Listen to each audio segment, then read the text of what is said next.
El gato negro, de Edgar Allan Poe.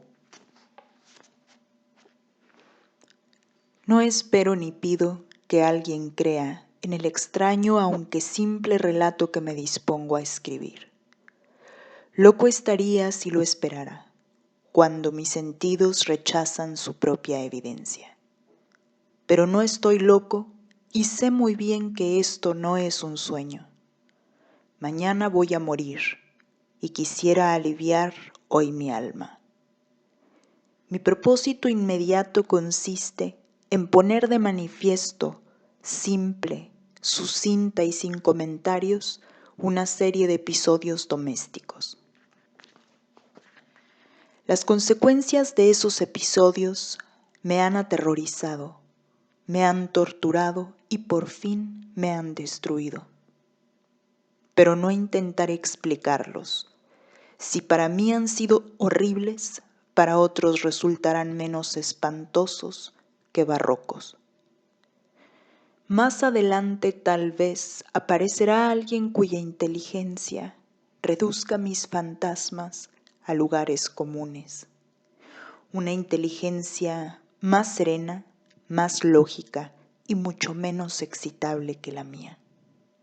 Capaz de ver en las circunstancias que temerosamente describiré una vulgar sucesión de causas y efectos naturales. Desde la infancia me destaqué por la docilidad y bondad de mi carácter. La ternura que abrigaba mi corazón era tan grande que llegaba a convertirme en objeto de burla para mis compañeros. Me gustaban especialmente los animales y mis padres me permitían tener una gran variedad. Pasaba a su lado la mayor parte del tiempo y jamás me sentía más feliz que cuando les daba de comer y los acariciaba. Este rasgo de mi carácter creció conmigo y cuando llegué a la virilidad se convirtió en una de mis principales fuentes de placer. Aquellos que alguna vez han experimentado cariño hacia un perro fiel y sagaz no necesitan que me moleste en explicarles la naturaleza o la intensidad de la retribución que recibía. Hay algo en el generoso y abnegado amor de un animal que llega directamente al corazón de aquel que con frecuencia ha probado la falsa amistad y la frágil fidelidad del hombre. Me casé joven y tuve la alegría de que mi esposa compartiera mis preferencias. Al observar mi gusto por los animales domésticos, no perdía oportunidad de procurarme los más agradables de entre ellos.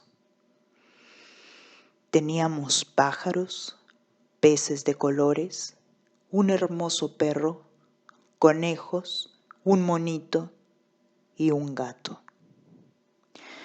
Este último era un animal de notable tamaño y hermosura, completamente negro y de una sagacidad asombrosa.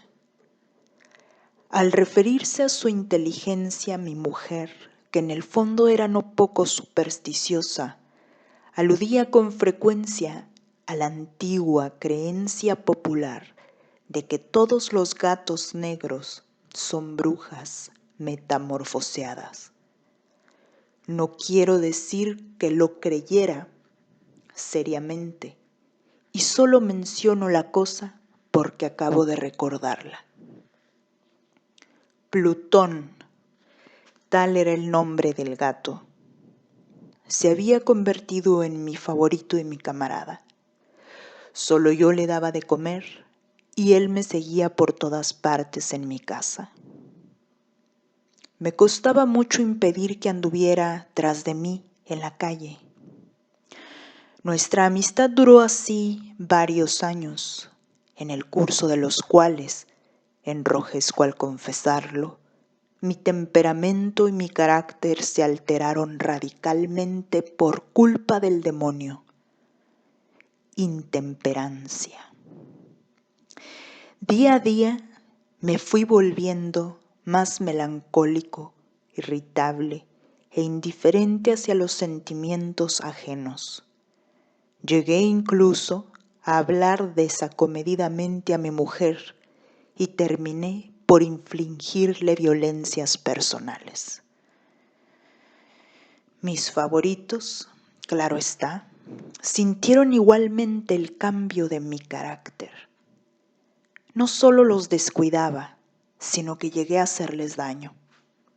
Hacia Plutón, sin embargo, conservé suficiente consideración como para abstenerme de maltratarlo, cosa que hacía con los conejos, el mono y hasta el perro cuando, por casualidad, o movidos por el afecto, se cruzaban en mi camino. Mi enfermedad, empero, se agravaba, pues, ¿qué enfermedad es comparable al alcohol? Y finalmente, el mismo Plutón, que ya estaba viejo y por tanto algo enojadizo, empezó a sufrir las consecuencias de mi mal humor. Una noche en que volvía a casa, completamente embriagado, después de una de mis correrías por la ciudad, me pareció que el gato evitaba mi presencia.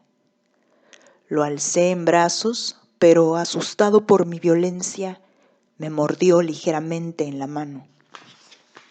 Al punto, se apoderó de mí una furia demoníaca y ya no supe lo que hacía. Fue como si la raíz de mi alma se separara de golpe de mi cuerpo.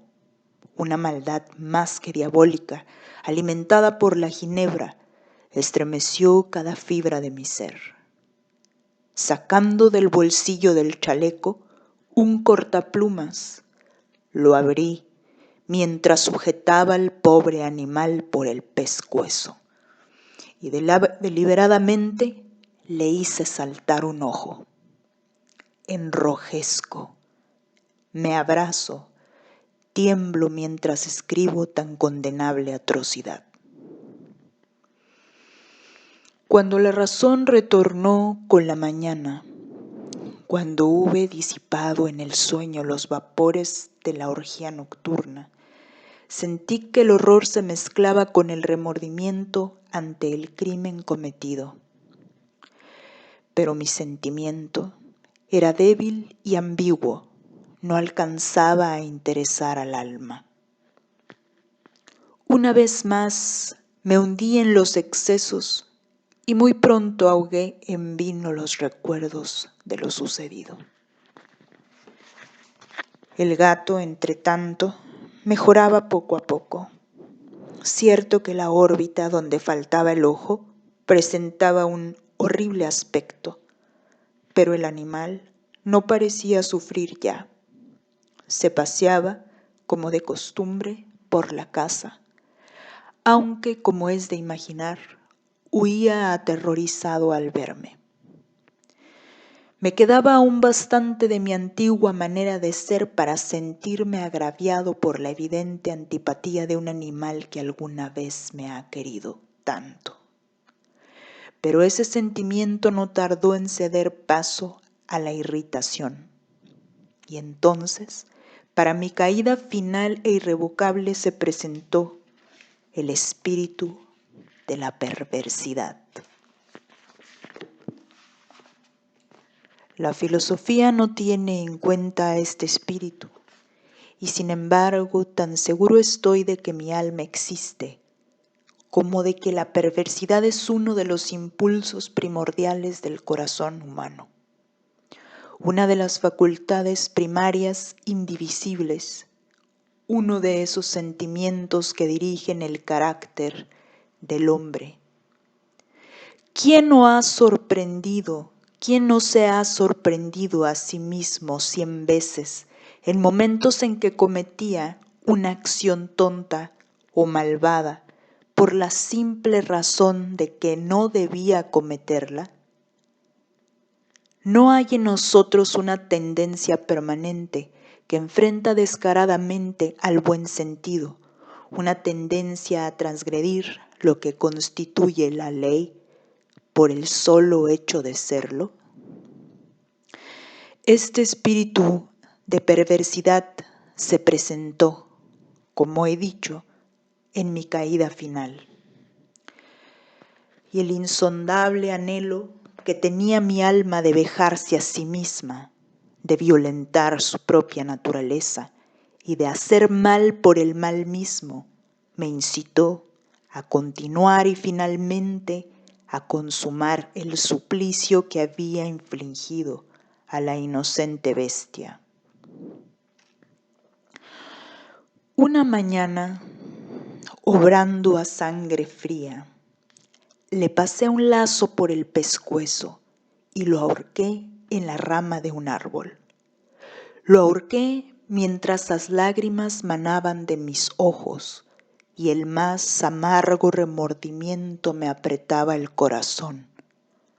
Lo ahorqué porque recordaba que me había querido y porque estaba seguro de que no me había dado motivo para matarlo. Lo ahorqué porque sabía que, al hacerlo, cometía un pecado mortal que comprometería mi alma hasta llevarla, si ello fuera posible, más allá del alcance de la infinita misericordia del Dios más misericordioso y más terrible. La noche de aquel mismo día en que cometí tan cruel acción, me despertaron gritos de incendio. Las cortinas de mi cama eran una llama viva y toda la casa estaba ardiendo. Con gran dificultad pudimos escapar de la conflagración, mi mujer, un sirviente y yo. Todo quedó destruido. Mis bienes terrenales se perdieron y desde ese momento tuve que resignarme a la desesperanza. No incurriré en la debilidad de establecer una relación de causa y efecto entre el desastre y mi criminal acción. Pero estoy detallando una cadena de hechos y no quiero dejar ningún eslabón incompleto. Al día siguiente del incendio, acudí a visitar las ruinas. Salvo una, las paredes se habían desplomado. La que quedaba en pie era un tabique divisorio de poco espesor, situado en el centro de la casa y contra el cual se apoyaba antes la cabecera de mi lecho. El enlucido había quedado a salvo de la acción del fuego, cosa que atribuí a su reciente aplicación. Una densa muchedumbre habíase reunido frente a la pared y varias personas parecían examinar parte de la misma con gran atención y detalle.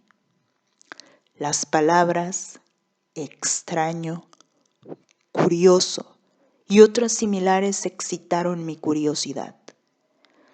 Al aproximarme vi en la blanca superficie, grabada como un bajo relieve, aparecía la imagen de un gigantesco gato. El contorno tenía una nitidez verdaderamente maravillosa. Había una soga alrededor del pescuezo del animal. Al descubrir esta aparición, ya que no podía considerarla otra cosa, me sentí dominado por el asombro y el terror. Pero la reflexión vino luego en mi ayuda. Recordé que había ahorcado al gato en un jardín contiguo a la casa. Al producirse la alarma del incendio, la multitud había invadido inmediatamente el jardín. Alguien debió de cortar la soga y tirar al gato en mi habitación por la ventana abierta. Sin duda, habían tratado de despertarme en esa forma. Probablemente la caída de las paredes comprimió a la víctima de mi crueldad contra el enlucido recién aplicado, cuya cal, junto con la acción de las llamas y el amoníaco del cadáver, produjo la imagen que acababa de ver. Si bien en esta forma quedó satisfecha mi razón, ya que no mi conciencia, sobre el extraño episodio, lo ocurrido impresionó profundamente mi imaginación. Durante muchos meses no pude librarme del fantasma del gato, y en todo ese tiempo dominó mi espíritu un sentimiento informe que se parecía, sin serlo, al remordimiento. Llegué al punto de lamentar la pérdida del animal y buscar en los viles antros que habitualmente frecuentaba alguno otro de la misma especie y apariencia que pudiera ocupar su lugar.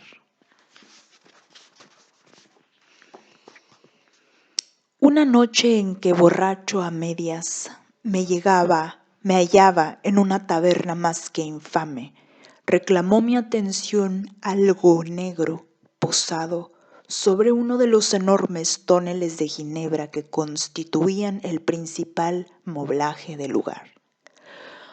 Durante algunos minutos había estado mirando dicho tonel y me sorprendió no haber advertido antes la presencia de la mancha negra en lo alto.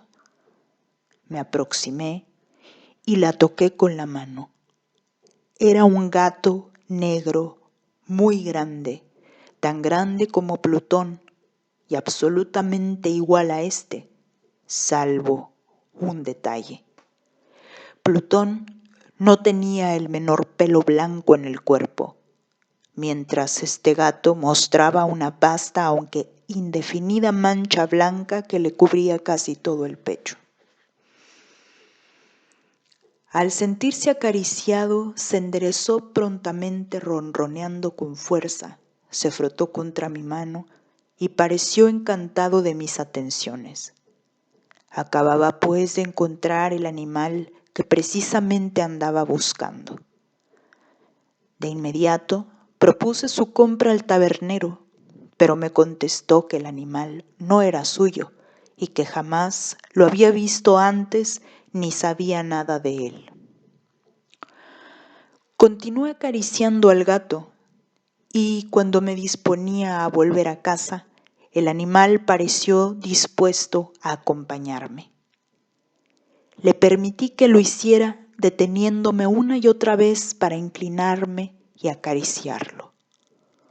Cuando estuvo en casa, se acostumbró a ella de inmediato y se convirtió en el gran favorito de mi mujer. Por mi parte, pronto sentí nacer en mí una antipatía hacia aquel animal. Era exactamente lo contrario de lo que había anticipado. Pero, sin que pudiera decir cómo ni por qué, su marcado cariño por mí me disgustaba y me fatigaba. Gradualmente, el sentimiento de disgusto y fatiga creció hasta alcanzar la amargura del odio. Evitaba encontrarme con el animal. Un resto de vergüenza y el recuerdo de mi crueldad de antaño me vedaban maltratarlo. Durante algunas semanas me abstuve de pegarle o de hacerle víctima de cualquier violencia. Pero gradualmente, muy gradualmente, llegué a mirarlo con inexpresable odio y a huir en silencio de su detestable presencia, como si fuera una emanación de la peste. Lo que sin duda contribuyó a aumentar mi odio fue descubrir a la mañana siguiente de haberlo atraído a casa que aquel gato, igual que Plutón, era tuerto. Esta circunstancia fue precisamente la que le hizo más grato a mi mujer, quien, como ya dije, poseía en alto grado esos sentimientos humanitarios que alguna vez habían sido mi rasgo distintivo y la fuente de mis placeres más simples y más puros. El cariño del gato por mí parecía aumentar en el mismo grado que mi aversión. Seguía mis pasos con una pertinacia que me costaría hacer entender al lector. Dondequiera que me sentara, venía a ovillarse bajo mi silla o saltaba a mis rodillas prodigándome sus odiosas caricias. Si echaba a caminar, se metía entre mis pies, amenazando con hacerme caer, o bien clavaba sus largas y afiladas uñas en mis ropas, para poder trepar hasta mi pecho. En esos momentos, aunque ansiaba aniquilarlo de un solo golpe, me sentía paralizado por el recuerdo de mi primer crimen, pero sobre todo, quiero confesarlo ahora mismo, por un espantoso temor al animal. Aquel temor no era precisamente miedo de un mal físico, y sin embargo me sería imposible definirlo de otra manera. Me siento casi avergonzado de reconocer. Sí, aún en esta celda de criminales me siento casi avergonzado de reconocer que el terror, el espanto que aquel animal me inspiraba, era intensificado por una de las más insensatas quimeras que sería dado concebir. Más de una vez mi mujer me había llamado la atención sobre la forma de la mancha blanca de la cual ya he hablado, y que constituía la única diferencia entre el extraño animal y el que yo había matado. El lector recordará que esta mancha, aunque grande, me había parecido al principio de forma indefinida, pero gradualmente, de manera tan imperceptible, que mi razón luchó durante largo tiempo por rechazarla como fantástica. La mancha fue asumiendo un contorno de rigurosa precisión. Representaba ahora algo que me estremezco al nombrar, y por ello odiaba, temía y hubiera querido librarme del monstruo si hubiese sido capaz de atreverme. Representaba, digo, la imagen de una cosa atroz, siniestra, la imagen del patíbulo. Oh, lúgubre y terrible máquina del horror y del crimen, de la agonía y de la muerte. Me sentí entonces más miserable que todas las miserias humanas. Pensar que una bestia cuyo semejante había yo destruido desdeñosamente, una bestia, era capaz de producir tan insoportable angustia en un hombre creado a imagen y semejanza de Dios. Ay, ni de día ni de noche pude ya gozar de la bendición del reposo. De día, aquella criatura no me dejaba un instante solo. De noche, despertaba hora a hora de los más horrorosos sueños para sentir el ardiente aliento de la cosa en mi rostro y su terrible peso. Pesadilla encarnada de la que no me era posible desprenderme, apoyado eternamente sobre mi corazón. Bajo el agobio de tormentos semejantes sucumbió en mí lo poco que me quedaba de bueno. Solo los malos pensamientos disfrutaban ya de mi intimidad. Los más tenebrosos, los más perversos pensamientos. La melancolía habitual de mi humor creció hasta convertirse en aborrecimiento de todo lo que me rodeaba y de la entera humanidad. Y mi pobre mujer, que de nada se quejaba, llegó a ser la habitual y paciente víctima de los repentinos y frecuentes arrebatos de ciega cólera a que me abandonaba. Cierto día, para cumplir una tarea doméstica, me acompañó al sótano de la vieja casa donde nuestra pobreza nos obligaba a vivir. El gato me siguió mientras bajaba la empinada escalera y estuvo a punto de tirarme cabeza abajo, lo cual me exasperó hasta la locura. Alzando un hacha y olvidando en mi rabia los pueriles temores que hasta entonces habían detenido mi mano, descargué un golpe que hubiera matado instantáneamente al animal de haberlo alcanzado. Pero la mano de mi mujer detuvo su trayectoria. Entonces, llevado por su intervención a una rabia más que demoníaca, me zafé de su brazo y le hundí el hacha en la cabeza. Sin un solo quejido, cayó muerta a mis pies. Cumplido este espantoso asesinato, me entregué al punto y con toda sangre fría a la tarea de ocultar el cadáver. Sabía que era imposible sacarlo de casa, tanto de día como de noche, sin correr el riesgo de que algún vecino me observara. Diversos proyectos cruzaron mi mente. Por un momento pensé en descuartizar el cuerpo y quemar los pedazos. Luego se me ocurrió cavar una tumba en el piso del sótano. Pensé también si no convenía arrojar el cuerpo al pozo del patio o meterlo en un cajón, como si se tratara de una mercadería común, y llamar a un mozo de cordel para que lo retirara de casa. Pero al fin di con lo que me pareció el mejor expediente y decidí emparedar el cadáver en el sótano tal como se dice que los monjes de la Edad Media emparedaban a sus víctimas. El sótano se adaptaba bien a este propósito. Sus muros eran de material poco resistentes y estaban recién revocados con un mortero ordinario que la humedad de la atmósfera no había dejado endurecer. Además, en una de las paredes se veía la saliencia de una falsa chimenea, la cual había sido rellenada y tratada de manera semejante al resto del sótano.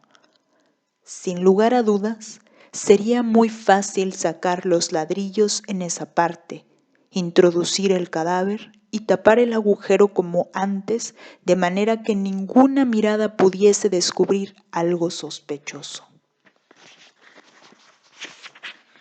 No me equivocaba en mis cálculos.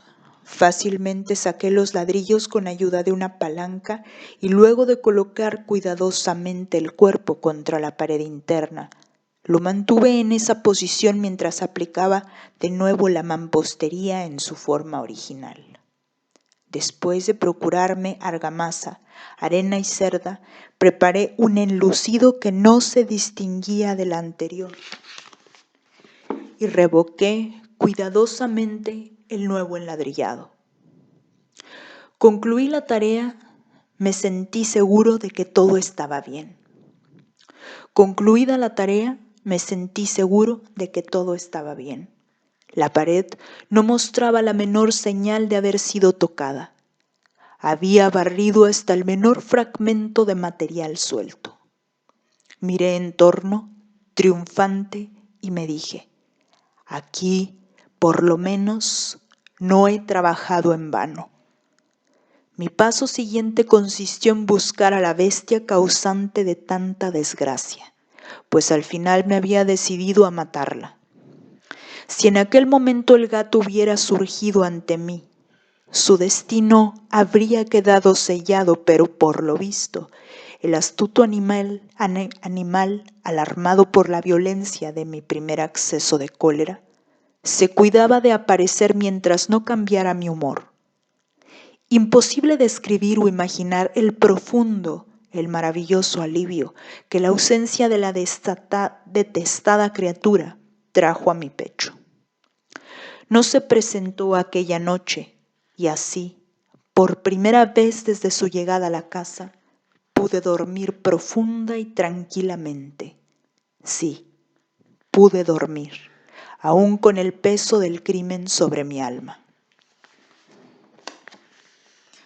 Pasaron el segundo y el tercer día y mi atormentador no volvía. Una vez más respiré como un hombre libre. Aterrado, el monstruo había huido de casa para siempre. Ya no volvería a contemplarlo. Gozaba de una suprema felicidad y la culpa de mi negra acción me preocupaba muy poco. Se practicaron algunas averiguaciones a las que no me costó mucho responder. Incluso hubo una perquisición en la casa, pero naturalmente no se descubrió nada. Mi tranquilidad futura me parecía asegurada. Al cuarto día del asesinato, un grupo de policías se presentó inesperadamente y procedió a una nueva y rigurosa inspección. Convencido de que mi escondrijo era impenetrable, no sentí la más leve inquietud. Los oficiales me pidieron que los acompañara en su examen. No dejaron hueco ni rincón sin revisar. Al final, por tercera o cuarta vez, bajaron al sótano. Lo seguí sin que me temblara un solo músculo. Mi corazón latía tranquilamente, como el de aquel que duerme en la inocencia. Me pasé de un lado al otro del sótano. Había cruzado los brazos sobre el pecho y andaba tranquilamente de aquí para allá. Los policías estaban completamente satisfechos y se disponían a marcharse. La alegría de mi corazón era demasiado grande para reprimirla. Ardía en deseos de decirles, por lo menos, una palabra como prueba de triunfo y confirmar doblemente mi inocencia.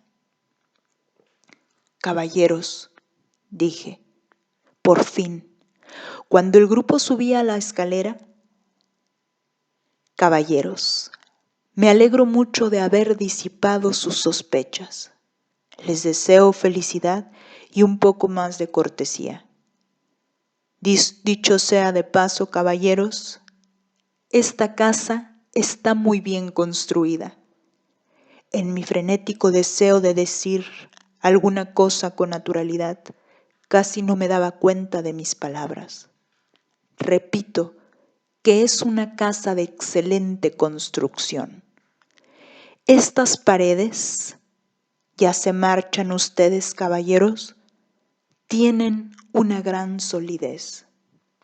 Y entonces, arrastrado por mis propias bravatas, golpeé fuertemente con el bastón que llevaba en la mano sobre la pared del enladrillado tras de la cual se hallaba el cadáver de la esposa de mi corazón. Que Dios me proteja y me libre de las garras del archidemonio. Apenas había cesado el eco de mis golpes cuando una voz respondió desde dentro de la tumba. Un quejido sordo y entrecortado al comienzo, semejante al sollozar de un niño, que luego creció rápidamente hasta convertirse en un largo, agudo y continuo alarido, anormal, como inhumano, un aullido, un clamor de lamentación, mitad de horror, mitad de triunfo, como solo puede haber brotado en el infierno de la garganta de los condenados en su agonía y de los demonios exultantes en la condenación. Hablar de lo que pensé en ese momento sería locura. Presa del vértigo, fui tambaleándome hasta la pared opuesta. Por un instante el grupo de hombres en la escalera quedó paralizado por el terror. Luego una docena de robustos brazos atacaron la pared, que cayó de una pieza. El cadáver, ya muy corrompido y manchado de sangre coagulada, apareció de pie ante los ojos de los espectadores. Sobre su cabeza con la roja boca abierta y el único ojo como de fuego, estaba agazapada la horrible bestia, cuya astucia me había inducido al asesinato, y cuya voz delatora me entregaba al verdugo. Había emparedado al monstruo en la tumba.